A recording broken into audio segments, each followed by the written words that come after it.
Hi everyone, welcome to this edition of the Brocast where we give you bite-sized bits of best practices to help you be a better leader and a more effective communicator. I'm your host, Jarrett Bro.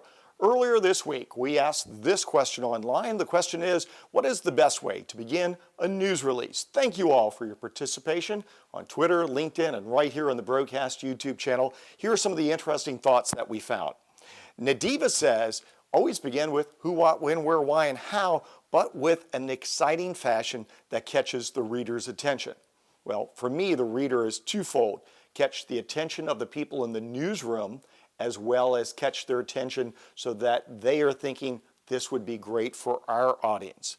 Second, Susan says, engage the audience, and she says the inverted pyramid comes much later. Now, I'm not sure I agree with that, but listen to what else she said. She says today we as writers of news releases need to ignite the imagination and touch upon the beliefs and learn how to communicate effectively with people. In other words, what I'm reading there is she's saying make the emotional connection. And that is so true. But the inverted pyramid needs to still be part of that emotional connection, I think. Dan says, definitely don't begin it with the phrase, company XYZ announced today, or the ones that I dread. Company XYZ is proud and excited to announce today. I despise when someone uses those words in a lead. And Dan says, with so much media content being published directly online, whenever you write a news release, he says it's so critical that it always reads like a good news story, and I definitely agree with that. And Bill says, always begin with the benefit for the target audience. Some really good observations here. Let me put it together what I often see happen in news releases.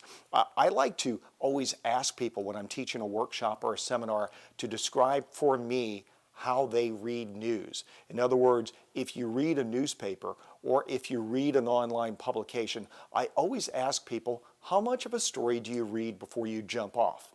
Most of them will confess that they read the headline and then they read the lead and maybe the first quote and then they jump off. To which I always respond, so in other words, you're telling me you don't care about other people's details. And if you don't care about their details, what makes you think they care about your details? Which brings us back to the idea that you need to have a strong lead that focuses on the end user, consumer, audience, not on a self-centered paragraph about the company doing something great. Additionally, many of you work in organizations that are run by people who are very analytical and very detail-oriented. People are not interested in the details. I know that's a hard fight to have inside your institution, but you have to have it.